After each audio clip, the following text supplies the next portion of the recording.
जय हिंद बच्चों। पिछले वीडियो में हम आप लोग को बताए थे कि यदि pair of linear equation in two variable दिया रहे, यानी दो चर वाला रैखिक समीकरण दिया रहे, तो उनके ग्राफ का 3 कंडीशन हो सकता है। क्या क्या कंडीशन है, चलिए एक बार दोहराते हैं। पहला कंडीशन आपका क्या था कि हो सकता है पहले इक्वेशन का ग्राफ दूसरे इक्वेशन के ग्राफ से एक पॉइंट पर इंटरसेक्ट कर जाए, यानी प्रतिच्छेद कर जाए। दूसरा आपका कंडीशन क्या था कि यह हो सकता है कि पहले इक्वेशन का ग्राफ दूसरे इक्वेशन के ग्राफ से पैरेलल हो जाए, यानी समांतर हो जाए। तीसरा कंडीशन आपका क्या था कि यह भी हो सकता है कि पहले इक्वेशन का ग्राफ दूसरे इक्वेशन के ग्राफ पर ओवरलैप कर जाए, यानी समपाती हो जाए।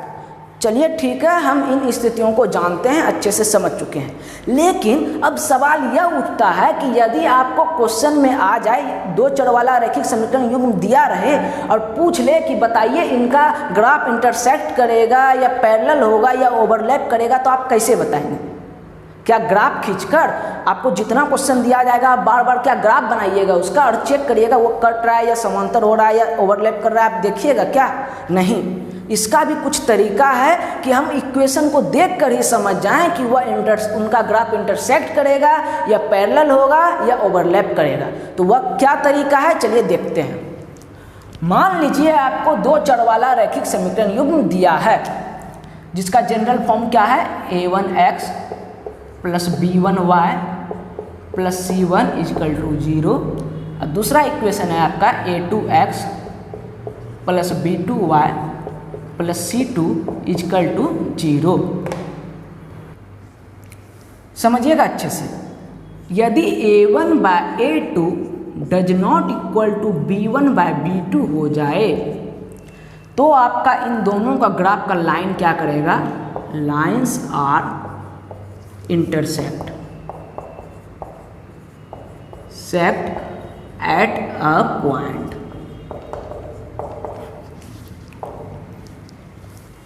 दूसरा आपका यह है कंडीशन कि यदि आपका a1 by a2 equal to b1 by b2 does not equal to c1 by c2 आ जाए, तब आपका होगा लाइन्स आर पैरेलल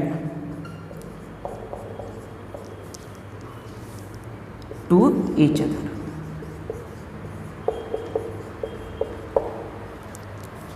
तीसरा आपका कंडीशन क्या है, यदि आपका a1 by a2 equal to b1 by b2 equal to c1 by c2 आ जाए, तब lines are overlap to each other.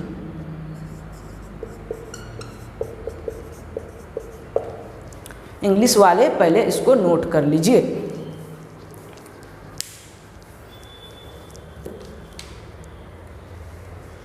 Hindi वाले लिखेंगे रेखाएं एक बिंदु पर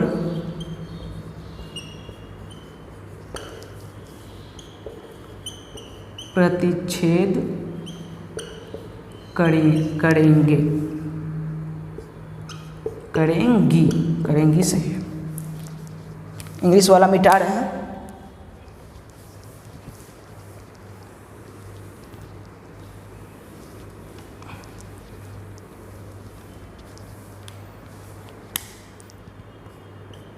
रेखाएं एक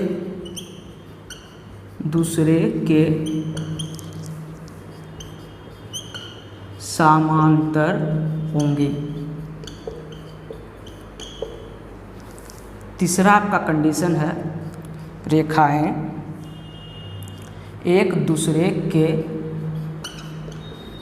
समपाती होंगी। चलिए नोट कर लीजिए हिंदी वाला भी। यानी आप इक्वेशन के वेरिएबल का कोफिशिएंट के रेशियो को देखकर पता कर सकते हैं कि वह इक्वेशन का ग्राफ इंटरसेक्ट करने वाला है या पैरेलल होने वाला है या आपका ओवरलैप करने वाला है। चलिए थोड़ा क्वेश्चन एनसीईआरटी के देख लेते हैं और इसको कॉन्सेप्ट को थोड़ा क्लियर करते हैं।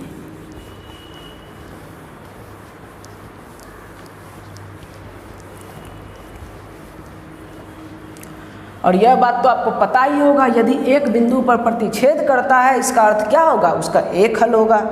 और यदि समांतर होता है तो उसका कोई हल नहीं है। और यदि एक दूसरे के संपाती यानी ओवरलैप होता है तो उसका अनेक हल होता है। यह बात आपको पिछले वीडियो में अच्छे से बता चुके हैं। चलिए पहले एक एग्जांपल ले लेते हैं, फिर एनसीईआरटी के क्वेश्चन को देखेंगे। मान लीजिए कि आपका इक्वेशन दिया हुआ है 3x + 2y = 4, इक्वेशन फर्स्ट। और सेकेंड इक्वेशन आपका दिया है x + y = 2। यह हो गया आपका इक्वेशन सेकेंड। अब बताइए इसमें a1 b1 c1 और a2 b2 c2 क्या है। तो इसके लिए हम आपको बताए थे कि पेयर ऑफ लीनियर इक्वेशन का जनरल फॉर्मूला क्या होता है। साइड में लिख देते हैं, a1x + b1y + c1 = 0 और a2x + b2y + c2 = 0। यह इक्वेशन सेकेंड।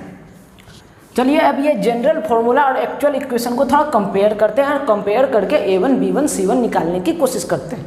तो कंपेयर करने पे हमको पता चलता है a1 = आएगा मेरा 3, b1 = आएगा मेरा क्या 2 और c1 = मेरा क्या आएगा बताइए। तो जरा ध्यान से यहाँ पे देखिएगा, इधर c1 है आपका लेफ्ट हैंड साइड और इधर c1 आपका किधर है, राइट हैंड साइड।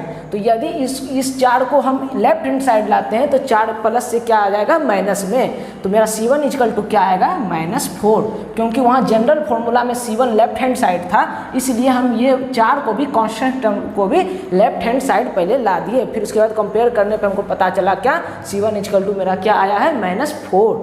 चलिए आगे बढ़ते हैं। a2 = मेरा क्या आ रहा है 1, b2 = आ रहा है मेरा 1 और मेरा c2 = आ रहा है -2। यहाँ तक कोई दिक्कत है तो बताइए। a1 b1 c1 हम निकाल दिए, a2 b2 c2 निकाल दिए। अब यहाँ पे हमको करना है चेक। यहाँ पे हम देखते हैं a1/a2 = आपका क्या आता है, तो 3/1 = 3। इसको दीजिए इक्वेशन फर्स्ट। यहाँ पे पहले नाव लिख दीजिए, हिंदी वाले लिखेंगे यहाँ पे अब, फिर उसके बाद लिखिए अगेन।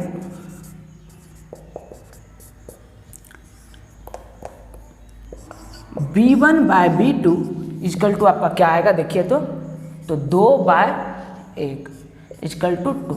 ये हो गया इक्वेशन सेकेंड। माफ कीजिएगा, यहाँ पे इक्वेशन थर्ड और फोर्थ का प्रयोग करिए क्योंकि यहाँ इक्वेशन फर्स्ट सेकेंड आप दे चुके हैं। ठीक, अब आप जरा सा इसको देखिए तो क्या a1/a2 = b1/b2 है। तो यहाँ पे लिखिएगा चूँकि यह hence a1/a2 does not equal to b1/b2, इसलिए आपका यह दोनों इक्वेशन क्या होगा, इंटरसेक्ट एक पॉइंट पे करेगा। So the graph of given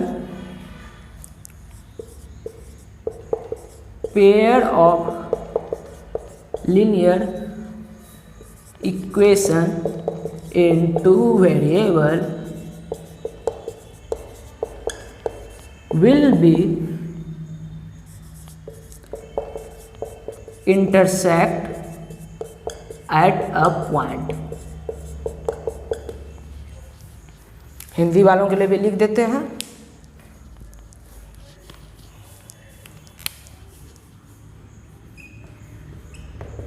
अतः दिए हुए रैखिक समीकरण युग्म का ग्राफ एक बिंदु पर प्रतिच्छेद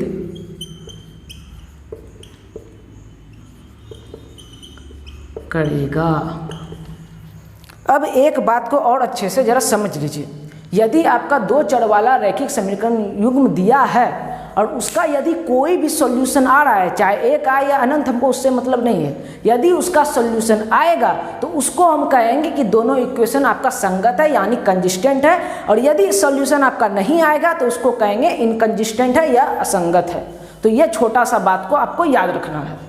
तो आप देख सकते हैं यहाँ पे गिवन इक्वेशन क्या कर रहा है, एक पॉइंट पे इंटरसेक्ट कर रहा है। और हम जानते हैं यदि दो चर वाला रैखिक समीकरण युग्म यदि एक पॉइंट पे प्रतिच्छेद करे तो उसका एक हल होता है। चूंकि इसका एक हल है तो हम यहाँ पे लिख सकते हैं कि यह गिवन इक्वेशन क्या है, कंसिस्टेंट है या संगत है। तो यहाँ पे लिख दीजिए, पहले इसको मिटाते हैं, इसको पहले नोट करिए।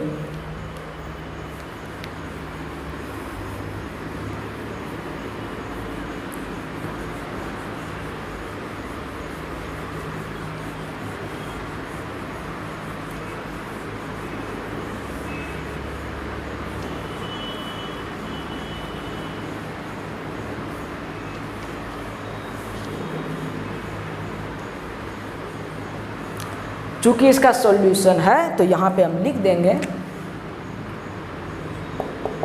सिंस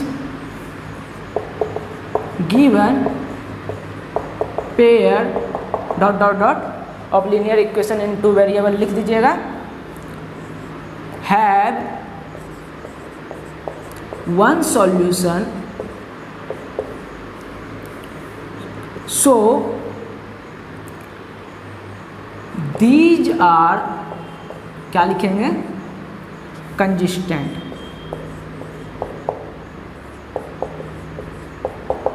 हिंदी वाले लिख लीजिए, चूंकि दिए हुए, यहाँ पे लिख दीजिएगा दो चर वाले रैखिक समीकरण युग्म का एक हल है, अतः ये संगत हैं। क्वेश्चन आपको पूछ भी सकता है कि दो इक्वेशन दे देगा, पूछ देगा बताइए ये संगत है या असंगत, तो आपको देख लेना यदि इसका सॉल्यूशन होगा तो संगत है, यदि सॉल्यूशन नहीं है तो असंगत है। इंग्लिश में कहेंगे कंसिस्टेंट संगत को, और आपका असंगत को कहेंगे इंग्लिश में इनकंसिस्टेंट। ठीक,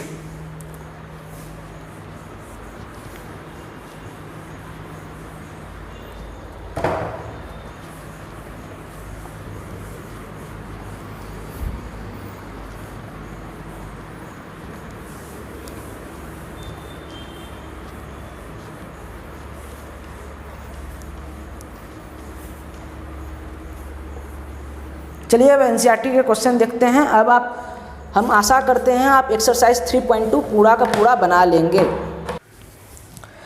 एक्सरसाइज 3.2 देखते हैं। निम्नलिखित समस्याओं में रैखिक समीकरण के युग्म बनाइए और उनके ग्राफी विधि से हल ज्ञात कीजिए। तो अभी जो हमको क्वेश्चन दिया जाएगा उसको हमको सबसे पहले इक्वेशन के रूप में बदलना है, क्वेश्चन को इक्वेशन में बदलेंगे, फिर उसको ग्राफी विधि से हल ज्ञात करेंगे। तो चलिए देखते हैं क्वेश्चन क्या है। एक का एक क्वेश्चन देखते हैं। कक्षा 10 के 10 विद्यार्थियों ने एक गणित की पहली प्रतियोगिता में भाग लिया। ठीक है, यदि लड़कियों की संख्या लड़कों की संख्या से 4 अधिक हो तो प्रतियोगिता में भाग लिए लड़कों और लड़कियों की संख्या ज्ञात कीजिए। अच्छे से समझिएगा, हमको ज्ञात क्या करना है, लड़कों की संख्या और लड़कियों की संख्या। जो चीज़ हमको ज्ञात करना है वो क्या आपको अभी पता है? नहीं। तो जो चीज़ पता नहीं है सबसे पहले उसको क्या करेंगे, वेरिएबल के टर्म में एज्यूम कर लेंगे। तो एक्सरसाइज आप लिख दीजिए 3.2, एक का आपका है यह 1 number. Let the number of boys be x and the number of girls be y। यहाँ तक कोई दिक्कत है तो बताइए। जो चीज़ हमको पता नहीं था उसको हम x और y वेरिएबल के टर्म में एज्यूम कर लिए। अब इसके बाद हमको क्या करना है, क्वेश्चन को देखना है, कंडीशन उसका देखेंगे और उसके हिसाब से इक्वेशन बनाएंगे। तो सबसे पहला कंडीशन है मेरा, कक्षा 10 के 10 विद्यार्थियों ने गणित प्रतियोगिता में भाग लिया। अब आप ये सोचेंगे सर इसमें कंडीशन क्या है, तो बात को अच्छे से समझिएगा। यहाँ लड़कों की संख्या क्या है x और लड़कियों की संख्या क्या है y, और टोटल नंबर ऑफ स्टूडेंट कितना पार्टिसिपेट कर रहा है क्विज में, तो 10। यानी हम कह सकते हैं लड़कों की संख्या और लड़कियों की संख्या को यदि हम जोड़ दें तो वो टोटल मिला के 10 ही होगा, उससे ज़्यादा नहीं होगा। क्योंकि 10 बच्चा भाग ही ले रहा है तो लड़कियों की संख्या कुछ भी हो और लड़कों की संख्या कुछ भी हो, दोनों मिला के 10 ही होने वाला है, उससे ज़्यादा या कम नहीं होगा।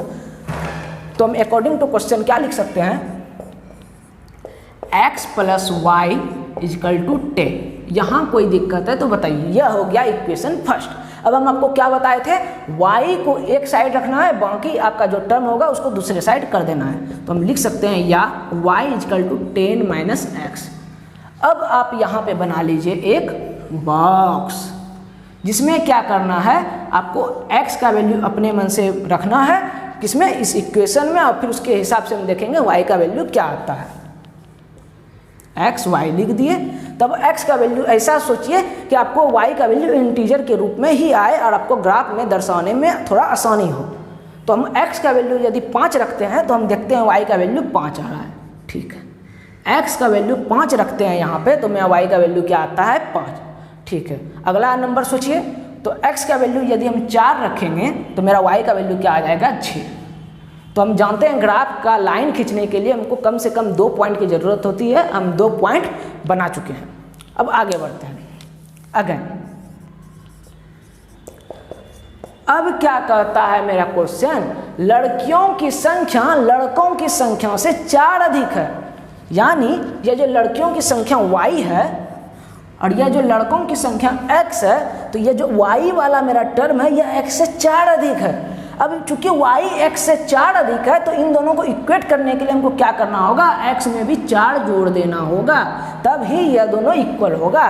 तो इसको इक्वेशन कैसे यह बदलेगा, इसको वेरिएबल टर्म को एक जगह लाइए, x माफ कीजिएगा पहले y लिखिए, y minus X equal to हो जाएगा 4। और यहाँ आपका y equal to X plus 4 लिखा हुआ है। ये y वाला टर्म एक साइड है, बाकी टर्म दूसरे साइड है, तो इसमें आप कुछ छेड़छाड़ नहीं करना है। यह हो गया आपका इक्वेशन सेकंड। अब यहाँ पे फिर से एक बॉक्स बना दीजिए, x y। अब यहाँ पे हम x और y का वैल्यू देखते हैं रखने पे क्या आता है। यदि हम x का वैल्यू 2 रखते हैं तो देखिए मेरा y का वैल्यू क्या आता है। 2 रखने पे मेरा y का वैल्यू आ जाएगा 6। ठीक है, फिर उसके बाद हम रखते हैं, यदि x का वैल्यू 1 रखते हैं तो मेरा y का वैल्यू क्या आता है 5। 1 पे आ जाता है 5। तो हम देख सकते हैं जितना पॉइंट का हम वैल्यू सोचे y का वैल्यू मेरा इंटीजर ही आ गया। अब हमको क्या होगा, ग्राफ खींचने में थोड़ा आसानी होगा। ठीक है, यहीं पे अब हम ग्राफ खींचते हैं। आप अपना ग्राफ पेपर पर स्केल और पेंसिल से अच्छे से बनाइएगा।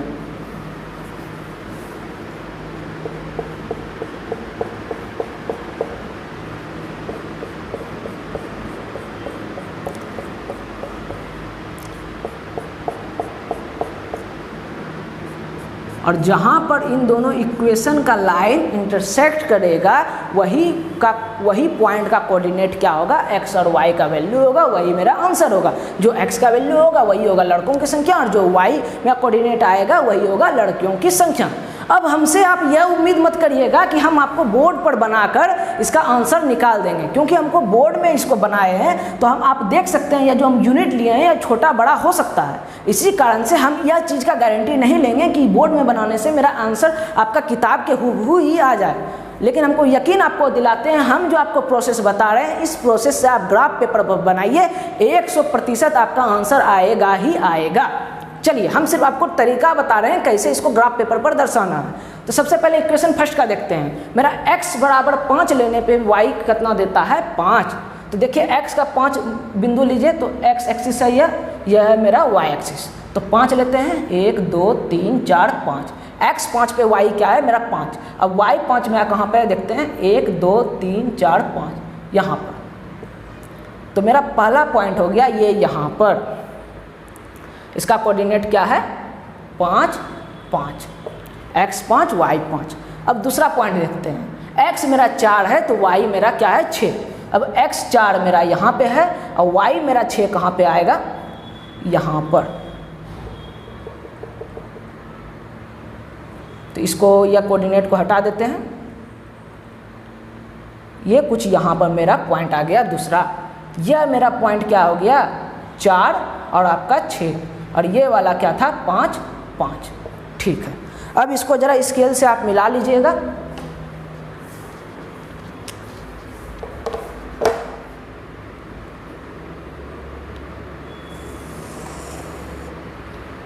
चलिए रहने दीजिए।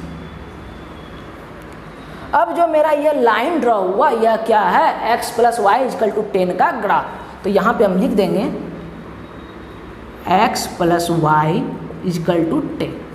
ठीक है, अब दूसरे इक्वेशन पे आते हैं।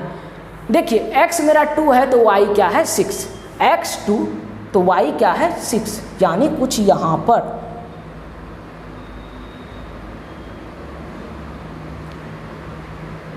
ठीक है, अब दूसरा पॉइंट देखते हैं।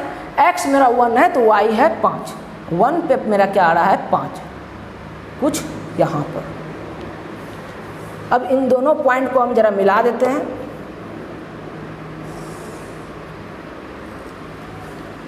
तो ये जो मेरा ग्राफ खिंचाया यह क्या कौन सा इक्वेशन का है, आपका y - x = 4। तो यह है y - x = 4। ठीक है, अब यहाँ पे आप देख सकते हैं यह दोनों जो लाइन है कहाँ पे इंटरसेक्ट किया, यह एक बिंदु पर। अब यह बिंदु का कोऑर्डिनेट क्या है, तो आप देख सकते हैं इसमें यहाँ पे है x बराबर मेरा 3 है और यहाँ पर मेरा y बराबर कुछ है। ठीक है,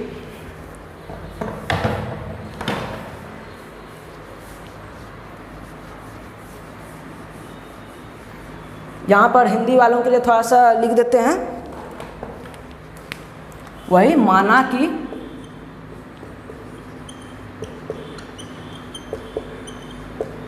लड़कों की संख्या x तथा लड़कियों की संख्या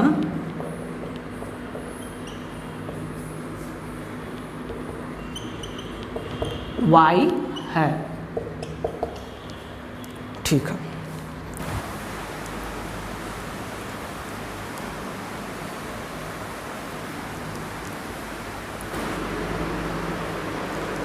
तो उम्मीद करते हैं आपको समझ में आ गया होगा कि अगर क्वेश्चन दिया जाए तो सबसे पहले क्या करना है, उसको इक्वेशन के रूप में बदलना है। जैसा कंडीशन रहेगा उस हिसाब से हमको इक्वेशन बनाना है और फिर जो इक्वेशन बनेगा उस इक्वेशन का हम ग्राफ पेपर पर ग्राफ खींच देंगे। फिर देखेंगे कि उन दोनों इक्वेशन का ग्राफ किस पॉइंट पर इंटरसेक्ट करता है। जिस पॉइंट पर वह इंटरसेक्ट करेगा वही पॉइंट का कोऑर्डिनेट क्या होगा, आपका आंसर होगा। जो भी आप एक्स वाई मानेंगे वही इसका एक्स वाई कोऑर्डिनेट उसका आंसर को बताएगा। फिर भी कुछ बच्चों को कन्फ्यूजन है तो थोड़ा सा अच्छे से समझ जाइए। हम नंबरिंग कर देते हैं।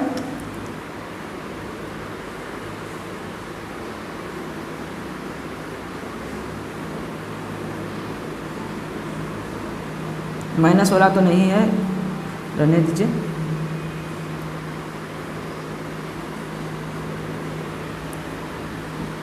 टू, 3, 4, 5, 6, 7। ठीक है, इसको हटा देते हैं। अब इस पॉइंट को आपको क्या करना है, मेरा बोर्ड में बना हुआ है, आप अच्छे से ग्राफ पेपर पे देखिएगा। यह पॉइंट का आपको देखना है एक्स और वाई कोऑर्डिनेट कहाँ पे मिल रहा है। तो हम यहाँ पे देखते हैं यह एक्स एक्सिस पे लगभग 3 नंबर पे मिल रहा है और वाई एक्सिस पे लगभग 7 नंबर पर मिल रहा है। थोड़ा सा आपको डिफरेंस लग सकता है क्योंकि हम बोर्ड में बनाए हैं। तो हम यहाँ पे आपका इसका कोऑर्डिनेट क्या होगा, 3 और 7। एक्स एक्सिस पे कितना डिस्टेंस है, ये 3 यूनिट और वाई एक्सिस पे कितना डिस्टेंस है इसका 7 यूनिट। तो हम लिख दिए 3, 7। तो यहाँ पे मेरा लड़कों की संख्या क्या था, x जो कि 3 है और लड़कियों की संख्या आप देख सकते हैं क्या है, y जो कि 7 है। इस प्रकार हम समझ गए कि ग्राफ कहाँ जहाँ पर प्रतिच्छेद करेगा उसी पॉइंट का कोऑर्डिनेट निकालना है, निर्देशांक निकालना है और वही निर्देशांक का मान आपका आंसर को बताएगा। आप ग्राफ पेपर पर अच्छे से बना लीजिएगा।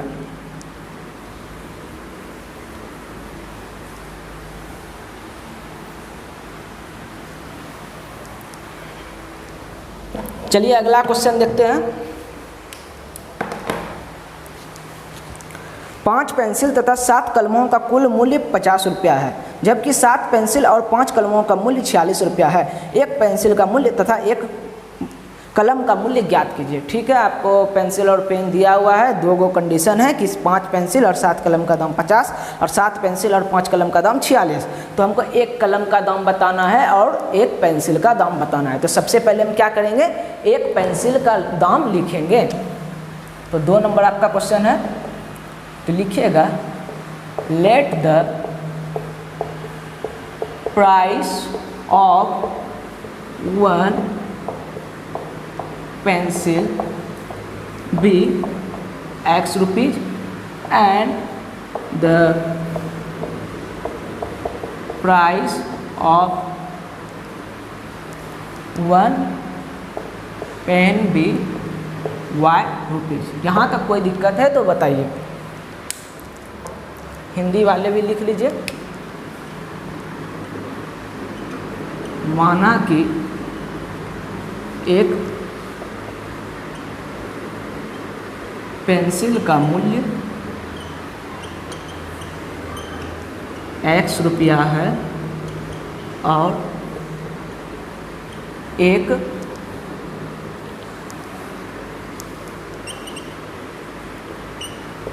कलम का मूल्य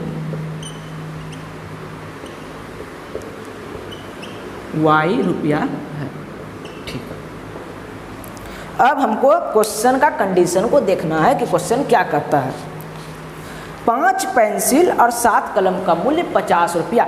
चूँकि अब समझिएगा, एक पेंसिल का कीमत यदि x रुपया है तो 5 पेंसिल का कीमत कितना होगा, 5x। ऐसे समझिएगा, एक पेंसिल का कीमत यदि 10 रुपया है तो 5 पेंसिल का कीमत कितना होगा, 50 रुपया। तो 10 गुनी क्या हुआ, 5। तो उसी प्रकार एक पेंसिल का दाम है x रुपया, तो 5 पेंसिल का कितना दाम होगा, 5x। तो 5x अकॉर्डिंग टू क्वेश्चन हम ले रहे हैं। इसको हिंदी वाले लिखेंगे प्रश्नानुसार, प्रश्नानुसार। ठीक है, 5x हो गया आपका 5 पेंसिल का कीमत। फिर उसके बाद क्या है, 7 कलमों का मूल्य। अब देखिए 7 कलम का मूल्य कितना होगा, 7y। उसी प्रकार एक पेन का प्राइस कितना है, y रुपीज़, तो 7 पेन का कितना प्राइस होगा, 7y रुपीज़। अब टोटल हमको खर्चा, हम बाजार गए 5 पेंसिल खरीदे और 7 पेन खरीदे, तो टोटल खर्चा हमको कितना पड़ा, तो दिया हुआ है यहाँ आपका 50 रुपया। अब देखिए पेंसिल में भी मेरा कुछ पैसा खर्चा हुआ है और मेरा पेन में भी कुछ पैसा खर्चा हुआ है, तो कुल खर्चा ना हम यहाँ पे लिखे हैं 50 रुपया। इसीलिए अगर यहाँ पे इक्वल का साइन दे दिए हैं तो यह हो जाएगा जोड़। यह हो गया आपका इक्वेशन फर्स्ट। फिर उसके बाद दूसरा कंडीशन क्या है, पुनः। हिंदी वाले लिखें, इंग्लिश वाले लिखेंगे अगेन।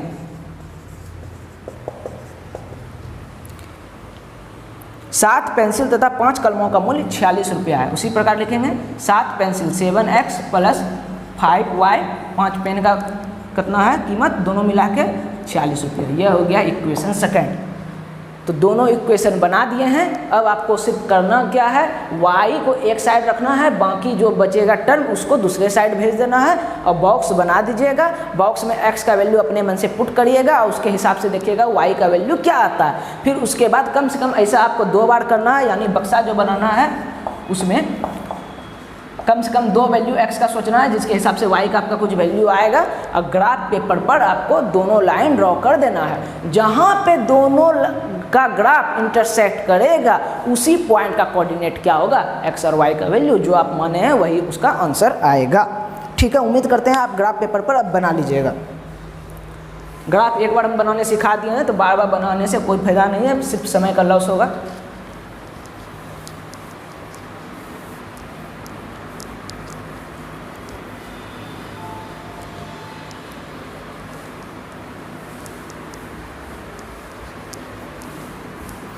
अगला क्वेश्चन देखिए, अनुपात A1/A2, B1/B2 और C1/C2 की तुलना करके ज्ञात कीजिए कि निम्न समीकरण युग्म द्वारा निरूपित रेखाएं एक बिंदु पर प्रतिच्छेद करती है, समांतर है अथवा संपाती है। तो बहुत ही हल्का क्वेश्चन है, उम्मीद करते हैं आपसे बन जाएगा।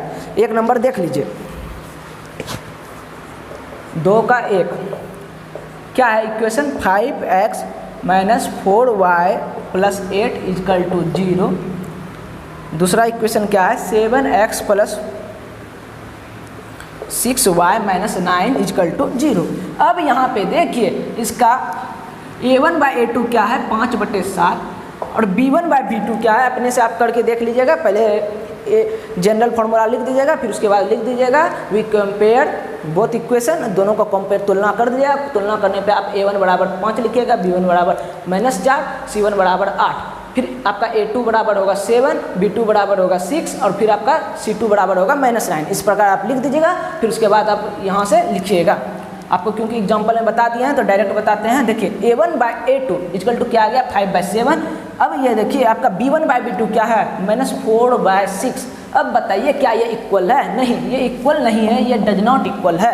अब जब यदि कोई समीकरण का a1/a2 does not equal to b1/b2 हो जाए तो वह क्या होता है, एक पॉइंट पर इंटरसेक्ट करता है, यानी इसका एक सॉल्यूशन आएगा। तो हम इक्वेशन देख कर ही बता देंगे कि यह जो इक्वेशन जो पेयर दिया हुआ है, समीकरणों का युग्म दिया हुआ है, इसका क्या होगा, सिर्फ एक हल होगा। सेकंड नंबर देख लीजिए आप क्वेश्चन,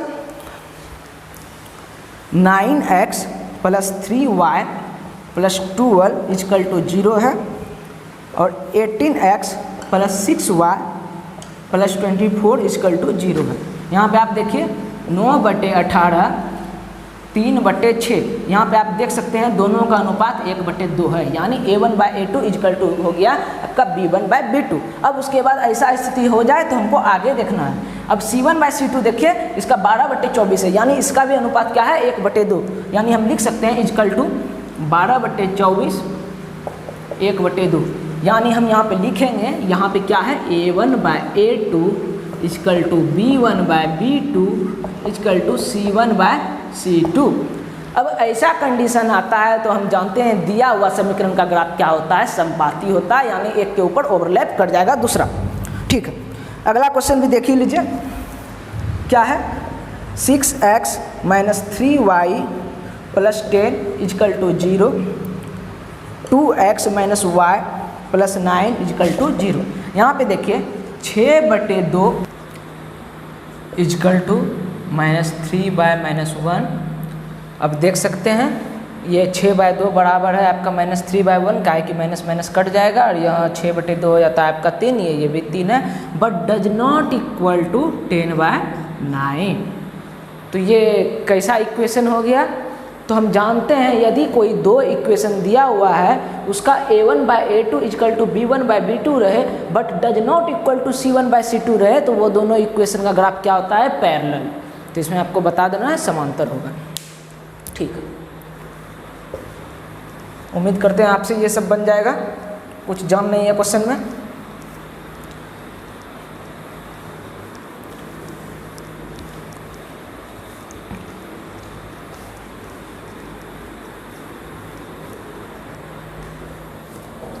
नेक्स्ट क्वेश्चन देखते हैं, क्वेश्चन नंबर 3 है, अनुपात a1/a2 b1/b2 और c1/c2 की टुलना कर ज्ञात कीजिए कि निम्न रैखिक समीकरण के युग्म संगत हैं या संगत। अब देखिए हम आपको बताए थे कि यदि कोई pair of linear equation in two variable का सॉल्यूशन कोई भी रहा, एक भी रहे अगर सॉल्यूशन, तो उसको क्या कहते हैं, कंसिस्टेंट, और अगर सॉल्यूशन ना रहे तो क्या कहते हैं, इनकंसिस्टेंट। कंसिस्टेंट को हिंदी में बोलते हैं संगत और इनकंसिस्टेंट को असंगत। तो इसमें आपको पहले a1/a2 b1/b2 और c1/c2 इसका जो कोफिशिएंट का रेशियो होगा उसको तुलना करके देखना है कि इसका हल है भी या नहीं। यदि कोई भी हल इसका होगा तो यह क्या होगा, कंसिस्टेंट होगा, यानी संगत होगा। तो देखिए आपको बता देते हैं, 3 नंबर क्वेश्चन है, 3 का 1 नंबर, 3x + 2y = 5 और दूसरा आपका इक्वेशन क्या है, 2x - 3y = 7। यहाँ आप देखिए 3/2 डज नॉट इक्वल टू है आपका -2/3। आप देख सकते हैं यहाँ 3/2 है, यहाँ क्या है 2/3 है, माइनस ऊपर आ जाएगा -2/3।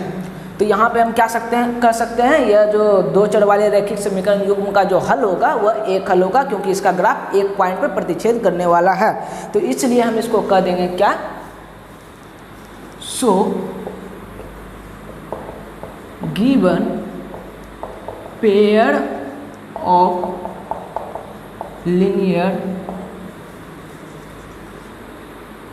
माफ कीजिएगा इक्वेशन in two variable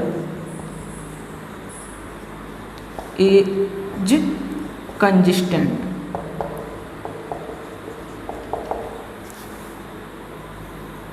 इसलिए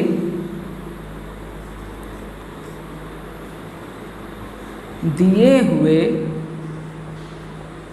दो चर वाले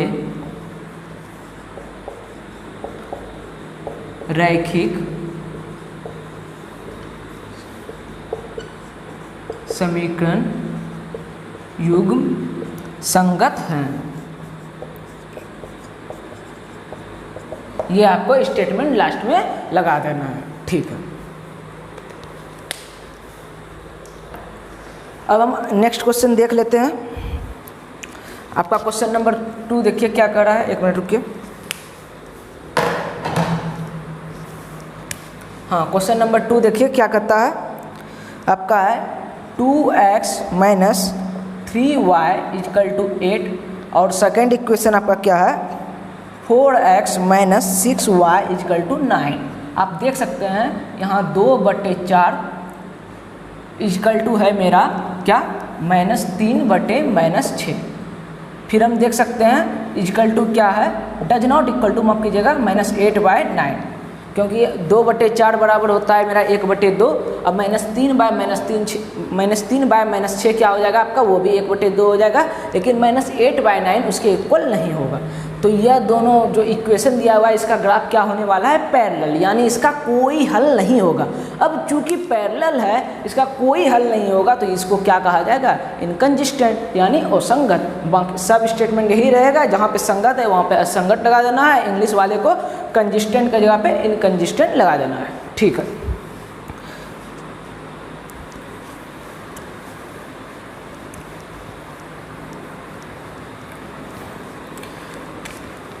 थर्ड नंबर क्वेश्चन देखिए, 3/2x plus 5/3y equal to 7 और सेकेंड इक्वेशन है आपका 9x minus 10y equal to 14, ठीक है। भिन्न में है तो घबराना बिल्कुल नहीं है। देखिए कैसे करते हैं, यहाँ 3/2/9 आपका 5/3/-10 क्या इक्वल होगा या नहीं, इसको पहले हम सॉल्व कर देते हैं। तो सॉल्व आप कैसे करिएगा, यहाँ पे देखिए ये भाग में है तो ऊपर आ जाएगा, गुना हो जाएगा, तो हम इसको लिखेंगे 3/2 × 9 और यहाँ पे ये ऊपर में गुना होगा तो -50/3। आप यहाँ पे देख सकते हैं ये कभी इक्वल होने वाला नहीं है, इसलिए इसका एक हल होगा। अब चूंकि एक हल है तो यह क्या होगा, कंसिस्टेंट या संगत, ठीक है। दूसरा क्वेश्चन देखते हैं।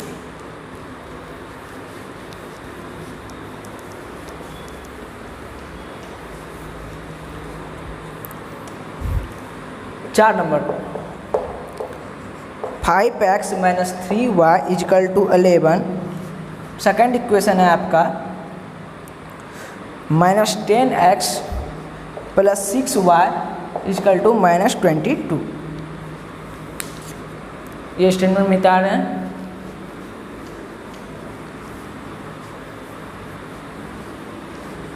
ठीक है।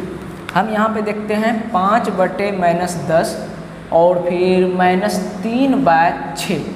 यहाँ पे देख रहे हैं दोनों का अनुपात -1/2 आएगा, तो ये इक्वल हो गया, ठीक है। फिर उसके बाद हम यहाँ पे देखते हैं -11/22, इसका भी अनुपात क्या आ रहा है मेरा -1/2। आप कटा के देख सकते हैं, 5 एकम 5, 5 दूनी 10, 3 एकम 3, 3 दूनी 6, 11 का 11, 11 दूनी 22, ठीक है। तो सभी का अनुपात क्या आ रहा है -1/2। तो इसलिए हम कह सकते हैं यह दोनों इक्वेशन क्या होगा, संपाती होगा, यानी ओवरलैप कर जाएगा। अब चूंकि संपाती है तो इसका क्या होगा, अनेक हल होगा, क्योंकि यहाँ पे ये जो लाइन है इसी पे दूसरा लाइन भी है, तो इसका जितना पॉइंट यह लाइन मिलके बना है वह सभी पॉइंट का कोऑर्डिनेट क्या होगा, इसका हल होगा। तो हल तो है ना, भले अनंत हो उससे मतलब नहीं है, हल है तो यह क्या होगा, कंसिस्टेंट यानी संगत, ठीक है। अगला क्वेश्चन भी देख लेते हैं, 5 नंबर लास्ट क्वेश्चन है इसका, 3 नंबर का। 4/3x plus 2y equal to 8। Second equation है आपका 2x plus 3y equal to 12, ठीक है। देखिए 4/3/2 ये ऊपर आ जाएगा, गुना हो जाएगा, तो क्या हो जाएगा मेरा 8/3, 8/3। और फिर यहाँ पे देखते हैं हम क्या है 2/3। अब ये तो कभी इक्वल होने वाला है नहीं, तो इसका क्या होगा, एक हल होगा, कंसिस्टेंट है, संगत, ठीक। कुछ छापना नहीं है, हम सिर्फ आपको मेथड सिखाने आए हैं। आप तरीका सीख लीजिए कैसे बनाया जाता है, आपको बनाना तो है खुद से ही, अच्छे से समझ लीजिए, प्रोसेस सीख लीजिए और खुद से ही ट्राई करिएगा, नहीं तो छापना है तो आपका गाइड भी पड़ा हुआ है, उससे आप सीधा सीधी छाप सकते हैं।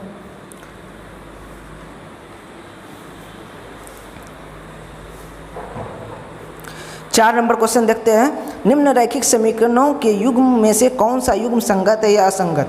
यदि संगत है तो ग्राफीय विधि से हल ज्ञात कीजिए। अब देखिए 4 नंबर भी बिल्कुल इजी है, ये हम बताएंगे नहीं, क्योंकि देखिए इसको फिर से आपको A1/A2, B1/B2 और C1/C2 तुलना कर लीजिएगा, इक्वल है या नहीं है, और करके आपको बताना है संगत है या नहीं, यानी कंसिस्टेंट है या नहीं। अगर संगत होगा, कंसिस्टेंट होगा, तो आपको उसको ग्राफिकल मेथड से क्या करना होगा, सॉल्व करना होगा और हल निकाल दीजिएगा। आपको तरीका सिखाए हैं, उम्मीद करते हैं 4 नंबर आपसे बन जाएगा। ठीक है, 5 नंबर देखते हैं। 5 नंबर जरा अच्छा है, आपका वर्ड प्रॉब्लम है। एक आयताकार बाग जिसकी लंबाई चौड़ाई से 4 मीटर अधिक है। समझिएगा बात को। एक आयताकार यानी रेक्टेंगुलर बगीचा है, गार्डन है, जिसका क्या कर रहा है, लंबाई जो है चौड़ाई से 4 मीटर अधिक है, यानी यह हो गया, समझिए लंबाई, यह हो गया चौड़ाई, यह जो है इससे 4 मीटर अधिक है। ठीक है, का अर्ध परिमाप 36 मीटर है। बाग की विमाएँ ज्ञात कीजिए। तो हमको L और B ज्ञात करना है। तो देखिए कैसे ज्ञात करना है, इसमें से इक्वेशन कैसे बनता है ये देखिए। पहला चीज़ क्या बोल रहा है यहाँ पे कि लंबाई क्या है, चौड़ाई से 4 मीटर अधिक है। तो पहले आप मान लीजिए let the length of the garden be L। आप L मानिए, x y मानिए, आपको जो टर्म में मानना है मानिए, L and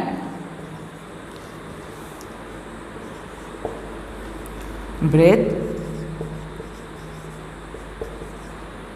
is y, माफ कीजिएगा L है तो इसको B रख लेते हैं मीटर।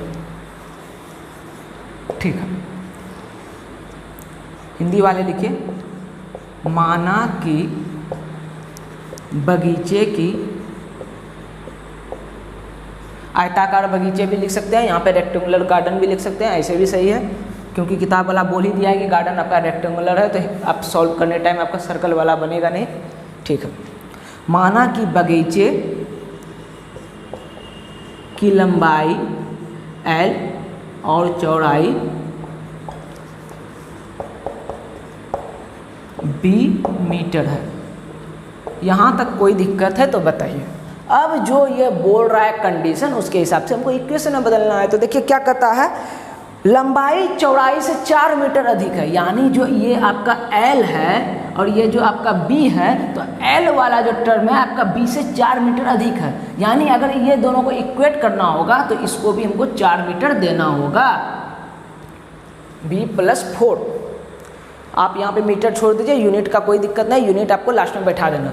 ठीक है, तो हम इसको L - B = 4B कह सकते हैं। यह हो गया इक्वेशन फर्स्ट। अब सेकंड कंडीशन देखिए, यह क्या कह रहा है, का अर्ध परिमाप यानी सेमी आपका क्या कहता है, पेरीमीटर। सेमी पेरीमीटर क्या है, 36 मीटर। अब पहले बताइए आयत का परिमाप क्या होता है, 2 × L + B। ठीक है, तो आपका सेमी पेरीमीटर क्या होगा, L + B। तो फिर से यहाँ पे पहले दे दीजिए अकॉर्डिंग टू क्वेश्चन, और यहाँ पे अगेन क्या, सेमी पेरीमीटर क्या होगा, L + B। L + B = क्या दिया है, 36 मीटर। यूनिट छोड़ दीजिए, यूनिट आपका जो भी टर्म में आएगा, L और B का जो भी वैल्यू आएगा लास्ट में मीटर बता दीजिएगा, क्योंकि सब चीज़ आप मेजर कर रहे हैं मीटर में, तो लास्ट में आपको सेंटीमीटर भी बताना नहीं है, आपको मीटर ही बताना है। जो भी B का वैल्यू आएगा आपको बोल देना है B इतना मीटर, आपका जो L का वैल्यू आएगा उतना मीटर।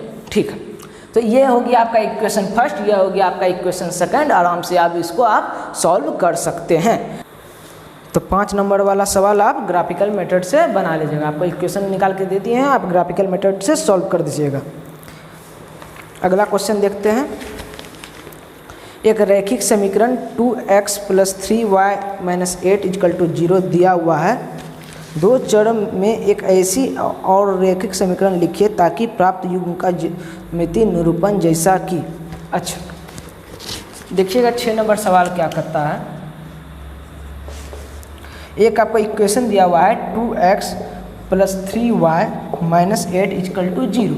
अब आपको एक दूसरा इक्वेशन अपने मन से लिखना है ऐसा कि इक्वेशन फर्स्ट नंबर क्वेश्चन प्रतिच्छेद करती रेखाएं हो, यानी दूसरा जो आप इक्वेशन लिखिएगा इनका ग्राफ और इनका ग्राफ दोनों एक दूसरे से प्रतिच्छेद कर जाए। तो ऐसा कब संभव है? जब a1/a2 does not equal to b1/b2 हो जाए। तो आप कोई भी इक्वेशन लिख दीजिए, सिर्फ ये दोनों का रेशियो इक्वल नहीं होना चाहिए, यानी a1/a2 does not equal to b1/b2 हमेशा होना चाहिए। तो आप लिख दीजिए 3x + 2y - 8 = 0, या आप कुछ भी रख सकते हैं, सिर्फ इन दोनों का रेशियो सेम ना होना चाहिए। बाकी आप जो नंबर आपको रखना है, आपको x + y = 8 लिख दीजिए, या आप x + y = 2 लिख दीजिए। आपको जो लिखना है लिखिए, सिर्फ a1/a2 does not equal to b1/b2 होना चाहिए। बस इतना सा बात ध्यान रखिएगा, क्योंकि यदि a1/a2 does not equal to b1/b2 हो तब क्या होता है, यह दोनों का ग्राफ एक लाइन पे, माफ कीजिएगा, एक पॉइंट पे इंटरसेक्ट करता है।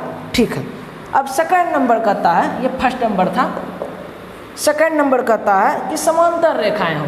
अब समांतर रेखाएं के लिए शर्त क्या होता है, a1/a2 = b1/b2 does not equal to c1/c2। तो अब कैसे लिखें? तो चूंकि हमको इस a1/a2 = b1/b2 करना है, तो इसका मतलब क्या है, a1 और b1 में एक ही नंबर से मल्टीपल कर देते हैं। तो जैसे यहाँ पे 2x है, तो यहाँ पे मान लीजिए इसमें 2 से गुना किया तो 4x हो गया, इसमें 2 से गुना किया सेम नंबर से तो 6y हो गया। अब यहाँ पे -8 है, तो इसको कोई दूसरा नंबर सोचिए, क्यों? क्योंकि c1/c2 अलग होना चाहिए, तो -2 दे दिए = 0। अब देखिए यहाँ पे 2/4 बराबर मेरा 3/6 होगा, लेकिन डज नॉट इक्वल टू होगा मेरा -8/-2। बस यही चीज़ तो लिखना है। तो ये सब कोई सवाल में दम नहीं है, ये सिर्फ आपका बेसिक कॉन्सेप्ट को चेक कर रहा है किताब वाला कि आप अच्छे से समझ चुके हैं कि नहीं। आपका एक इक्वेशन यदि दे दें तो आप दूसरा इक्वेशन अपने मन से लिख सकते हैं कि नहीं। आपको कंडीशन दे देगा, अगर समांतर होने के लिए कौन सा इक्वेशन सही होगा, आपको संपाती होने के लिए कौन सा इक्वेशन सही होगा, आपका एक बिंदु पर प्रतिच्छेद करने के लिए कौन सा इक्वेशन सही होगा। तो आपको खुद से इक्वेशन बनाने का कला आना चाहिए। तीसरा कंडीशन क्या है, संपाती होना चाहिए। अब संपाती होने के लिए क्या होना चाहिए, तीनों का रेशियो सेम होना चाहिए। तो तीनों को क्या करिए, कोई भी नंबर से गुना कर दीजिए, 1 और 0 को छोड़कर। तो हम क्या करते हैं, इसको 3 से गुना कर दीजिए, 2 से गुना कर दीजिए, 4 से, जिससे गुना करना है कर दीजिए। तीनों का, दोनों का a1/a2 = b1/b2 = c1/c2 आ जाएगा। एक लास्ट क्वेश्चन देख लेते हैं इस एक्सरसाइज का। 7 नंबर कहता है समीकरण, इसको बना देंगे अच्छे से।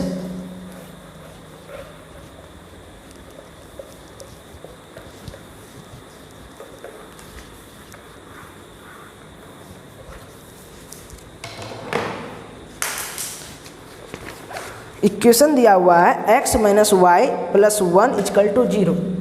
7 नंबर है आपका, x - y + 1 = 0 फर्स्ट।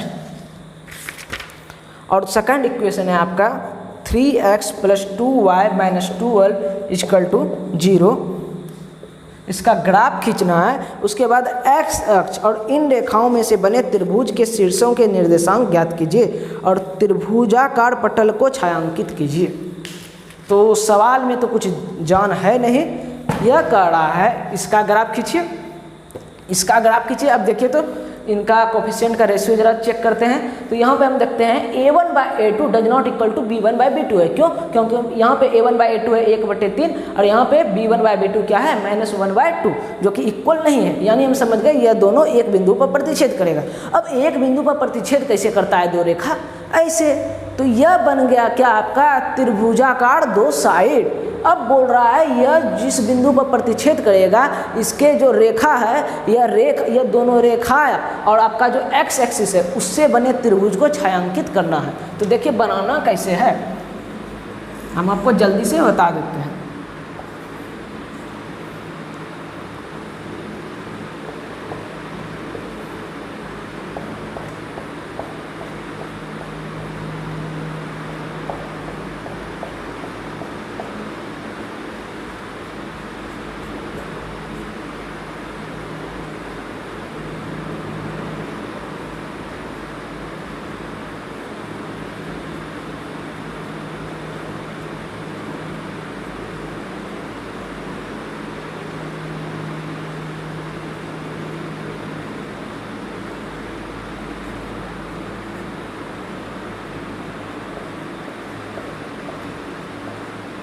और नंबर का ज़रूरत होगा तो हम बाद में बढ़ा देंगे। तो सबसे पहले हमको क्या करना होगा, बॉक्स बनाना होगा। पहले क्या करना है, y इक्वल टू लिखना है। तो हम यहाँ पे लिखते हैं इसके लिए y इक्वल टू क्या होगा, y इधर जाएगा तो प्लस हो जाएगा और x प्लस 1।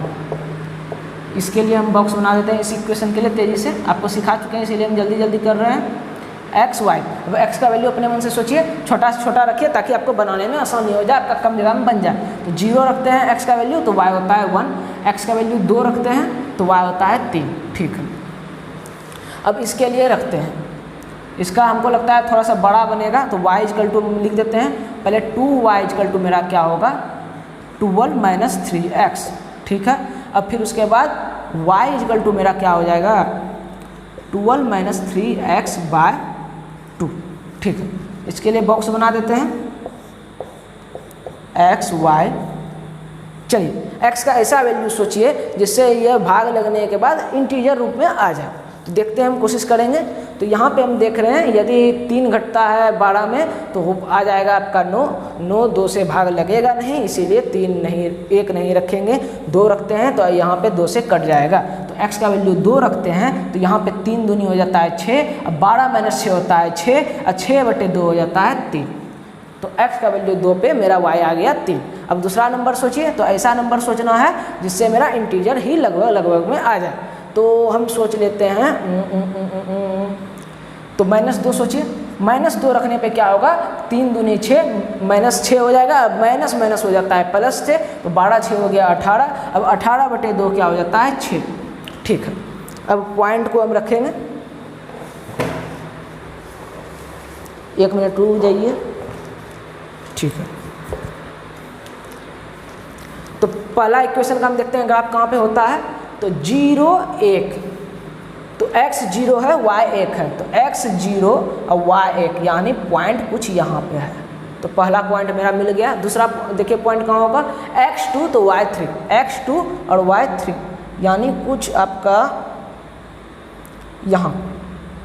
ठीक है, दूसरा पॉइंट मिल गया। अब हम इसको स्केल से मिला देते हैं, आप भी अपने ग्राफ कॉपी पे मिला लीजिए। ठीक है, या किस इक्वेशन का ग्राफ खींचा गया, तो आपका है x minus y plus 1, x minus y plus 1 equal to 0। ठीक है, अब सेकंड इक्वेशन देखते हैं, x 2 तो y 3, x 2 है मेरा और y क्या है 3, यानी पॉइंट आपका वही वाला है। दूसरा पॉइंट क्या है, x माइनस 2 तो y 6, अब x माइनस 2 इधर आ गया और y क्या है 6, तो 1 2 3 4 5 6 कुछ यहाँ पर आपका आएगा। ठीक है, अब इन दोनों पॉइंट को मिलाते हैं जरा स्केल से।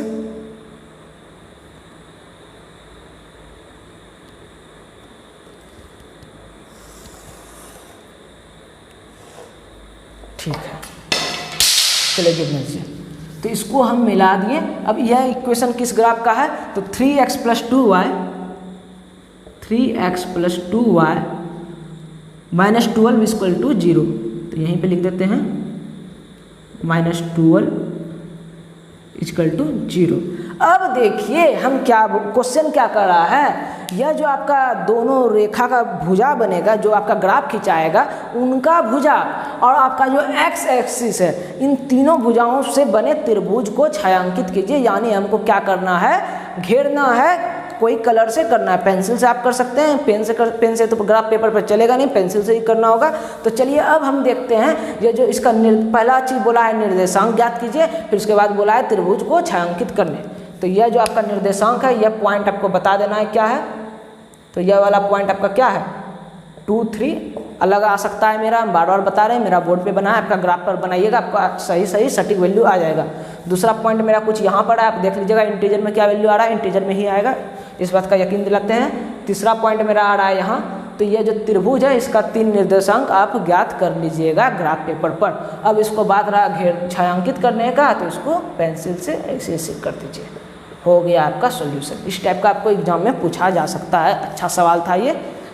आज के लिए इतना ही रहने देते हैं, नेक्स्ट वीडियो में हम आपको ये जो आपको इक्वेशन है, या तो हम सिर्फ एक ही मेथड सिखाएं कि ग्राफिकल मेथड से कैसे सॉल्व होता है। अगले वीडियो में हम आपको इसकी 3 विधि और बताएंगे। पहला है आपका सब्स्टिट्यूशन, इसको कहते हैं प्रतिस्थापन विधि। दूसरा है आपका एलिमिनेशन, जिसको कहते हैं विलोपन विधि या विलुप्तीकरण भी कुछ किताबों में है। और तीसरा आपका है क्रॉस मल्टीप्लिकेशन विधि। क्रॉस मल्टीप्लिकेशन को कहते हैं वज्र गुणनखंड विधि। इन तीनों विधियों को कल सिखाएंगे और देखेंगे कहाँ तक एक्सरसाइज बता सकते हैं। तब तक के लिए आपको जो बताएं उसको ग्राफिकल मेथड से सॉल्व करिए। धन्यवाद।